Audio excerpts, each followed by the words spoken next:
Salut YouTube! Aujourd'hui on se retrouve pour une nouvelle vidéo dans laquelle on va voir ensemble comment essayer d'être le plus productif possible en doctorat, comment être cette machine de guerre qui arrive à jongler entre d'un côté les cours à donner, les formations à faire, les événements à droite à gauche, les soumissions aux colloques et les conférences, les articles à écrire, son manuscrit sur lequel avancer.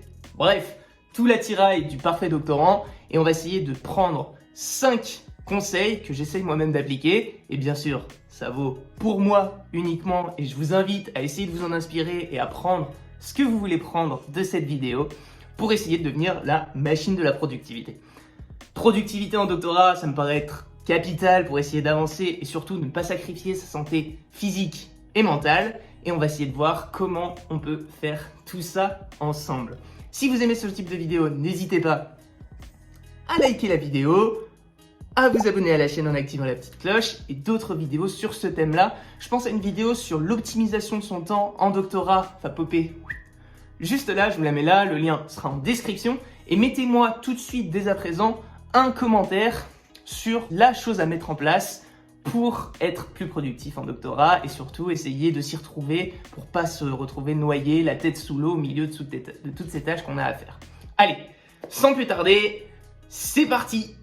Première astuce, première habitude que j'essaie de mettre en place, qui va jouer sur 2 temporalités différentes, c'est d'essayer de prévoir à l'avance sa semaine et de faire des bilans rétrospectivement. Alors ça peut paraître vraiment tout con, et pourtant c'est capital à faire, et je pense qu'on le fait vraiment pas assez. Alors prévoir sa semaine, tout le monde a 15 minutes, un dimanche soir, devant Netflix, en se posant et en se disant bon allez, quels vont être un peu les grands objectifs de cette semaine? Ça, très facile à faire, je pense qu'on regarde plus ou moins tous son agenda, ce qu'on a à faire. Ça, bateau.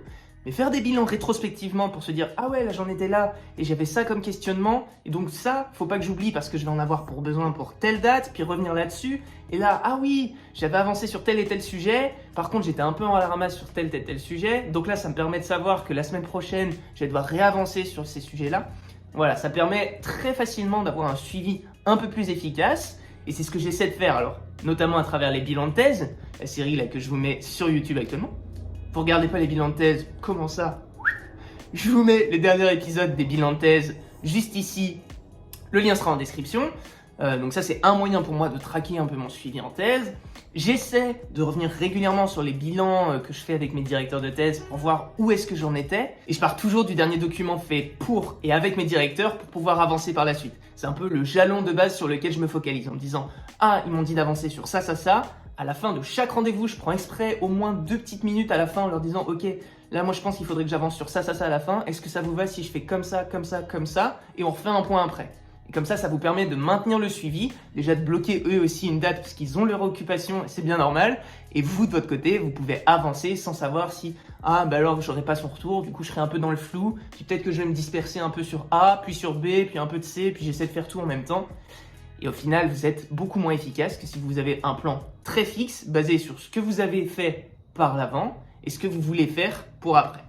Tout ça, un peu bateau, je vous la mets, mais je voulais commencer par ça parce que ça me semble super important de commencer par là. Deuxième conseil, plus ou moins facile à mettre en place en fonction de votre situation. Si vous êtes en autofinancement, en contrat doctoral ou en CIFRE, vous n'allez pas avoir le même emploi du temps, le même agenda.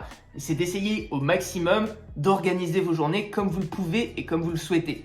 Vous pouvez profiter d'une certaine flexibilité et je suis sûr que vous la sous-estimez. Je le rabâche à chaque fois dans mes vidéos et pour moi c'est quelque chose de très important et dont je peux vraiment profiter parce que je suis en contrat doctoral, donc je peux organiser mes journées quasiment comme je le veux. J'ai bien sûr des impératifs quand je donne cours, quand j'ai une réunion, quand j'ai un entretien, etc. Mais le reste du temps, par exemple sur mes lectures, j'essaie de m'organiser au maximum sur les moments où je suis le plus productif et le plus efficace. Le matin en général, c'est beaucoup plus facile pour moi de lire, d'aller en profondeur sur un article, de faire quelque chose qui me demande, qui est peut-être plus exigeant intellectuellement, par rapport à l'après-midi où ça devient plus difficile pour moi de me concentrer, d'être efficace, d'avoir un peu la niaque qu'on a le matin, d'être toujours énergique. Surtout moi, c'est entre, allez je dirais midi 14h, mais je pourrais même dire 13h-15h. J'ai une sorte de flottement, je suis peut-être en digestion, je sais pas, bref, je suis moins efficace. Du coup, je sais que là, je fais pas les tâches qui me demandent le plus de concentration possible. D'ailleurs, j'en profite souvent pour aller au sport, pour essayer de me détendre, faire une activité autre sur ce créneau-là, et après, je le compense par la suite. C'est une question d'organisation, c'est quelque chose qui, moi, me convient. Je sais que ça convient pas à tout le monde, et puis, mais encore une fois, en fonction de votre situation, on n'a pas tous la possibilité de faire ça, mais je suis sûr qu'on sous-estime le temps qu'on peut rendre plus efficace comme ça.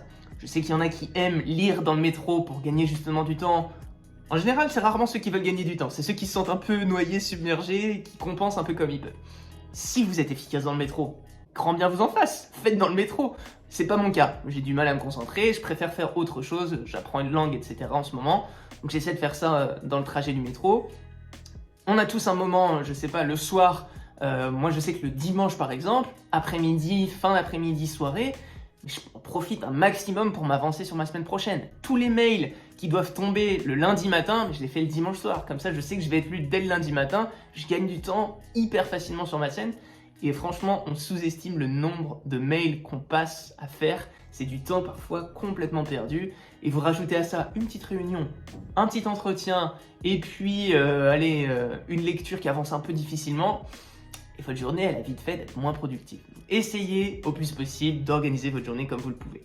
Conseil suivant, la troisième astuce que j'essaie de mettre en place pour optimiser ma productivité beaucoup plus facilement, c'est d'essayer un maximum de découper mon doctorat en plein de petits objectifs facilement définissables qui sont réalistes. Bref, tout ce qui a un SMART objectif spécifique, mesurable, atteignable, réaliste et ancré dans le temps temporel. Ces 5 dimensions-là vont faire que vous allez avoir des objectifs beaucoup plus concret, beaucoup plus réaliste que de se projeter au long terme. C'est assez déstabilisant si vous commencez votre thèse actuellement, de se projeter dans 3, 4, plusieurs années. On se dit ah ouais, il faut que j'en sois là.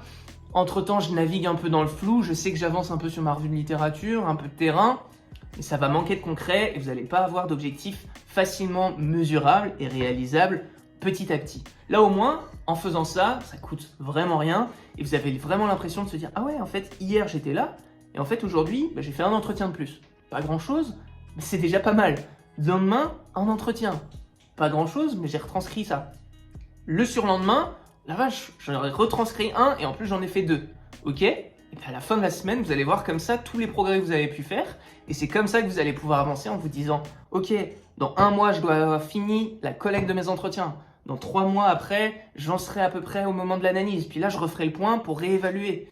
Et en partant de là, ça rend quand même les avancées en doctorat beaucoup plus concrètes. C'est une difficulté, je pense qu'on a tous en doctorat, de se dire ah, comment est-ce que j'avance? Est-ce que j'avance suffisamment? C'est quelque chose, on a du mal à rendre ça tangible et concret. Et ce petit conseil-là va vous y aider et ça va vous rendre franchement la vie un peu plus facile. 4e conseil, et c'est loin d'être toujours facile, c'est d'appliquer au maximum le principe de Pareto. 80% des résultats proviennent de 20% des causes. Donc le but, c'est de se focaliser avant tout sur ces 20% qui vous ramènent 80% des résultats. Ça paraît beaucoup plus facile à dire qu'à faire, et c'est vrai, c'est loin d'être toujours facile à faire, mais quand vous y arrivez, c'est game changer. Vous gagnez en productivité, c'est évident. Alors attention aussi aux petits malins, aux petits opportunistes qui vont se dire « Ok, très bien, je fais que 20% du boulot, et on va laisser peser », c'est loin de fonctionner comme ça, et tout ce que vous risquez, c'est de faire réellement que 20% du boulot, et de passer à côté de 80% de l'exercice de la thèse, et d'échouer un peu pitoyablement en voulant essayer de faire que le strict minimum. Bref, tout ça pour dire qu'on a souvent du mal à identifier sa priorité du moment. Attention aussi à ne pas passer trop de temps sur des choses qui vous ne ramènent que trop peu de résultats, c'est surtout ça l'essentiel, et après, l'idée, c'est bien de faire le boulot qui doit être fait malheureusement, pas de raccourci possible, et à vous de jouer maintenant. Et le 5e conseil de productivité, que j'ai moi-même le plus de mal à appliquer, c'est de faire attention aux multitâches. Parfois, à trop vouloir en faire, on donne de la tête partout et nulle part à la fois. Ce qui fait qu'on perd drastiquement en efficacité. On se dit, ouais, j'avance sur ça, et j'avance sur ça, et j'avance sur ça, c'est trop bien. Et en réalité, vous avancez à rien à la fois. Et c'est la difficulté de savoir prioriser ses tâches d'un côté et en même temps de s'accorder le fait de pouvoir travailler sur plusieurs choses en même temps. Ce qui peut être vraiment important sur des moments notamment où vous êtes bloqué dans votre doctorat, ça arrive notamment. Je vous mets là aussi la vidéo « Comment dépasser le sentiment d'être bloqué en doctorat ». Juste là, le lien en description. Et c'est quelque chose qu'on rencontre tous à un moment ou un autre. Et c'est important d'avoir une autre tâche que son manuscrit de thèse pour pouvoir avancer autrement. La vraie difficulté dans tout ça, c'est de savoir se poser ses limites, de se dire « Ok, j'accepte ça et pas le reste ». et pas de vouloir essayer d'être un peu à droite, un peu à gauche, un peu à droite, un peu à gauche, parce qu'à force, on se retrouve à avancer qu'un tout petit peu sur chacun de ces éléments. Et je vous assure, en doctorat, c'est pas toujours facile quand on veut faire beaucoup de choses. Moi, je sais que ça peut m'arriver, c'est un peu le danger qui peut me guetter parfois. Et pour pallier ce problème, ce que je fais justement, c'est que je fais des points régulièrement, très régulièrement, afin de pouvoir me recentrer. Dès que je vois que je m'éparpille un peu, je recentre sur ce qui me paraît être l'essentiel et ce sur quoi je vais me fixer l'objectif pour les 3 prochaines semaines par exemple. J'essaie de faire au plus court, au plus simple et de me recentrer sur l'essentiel et ce sur quoi on me dit d'avancer aussi. J'avoue que pour ça, j'ai pas mal de soutien de la part de mes directeurs.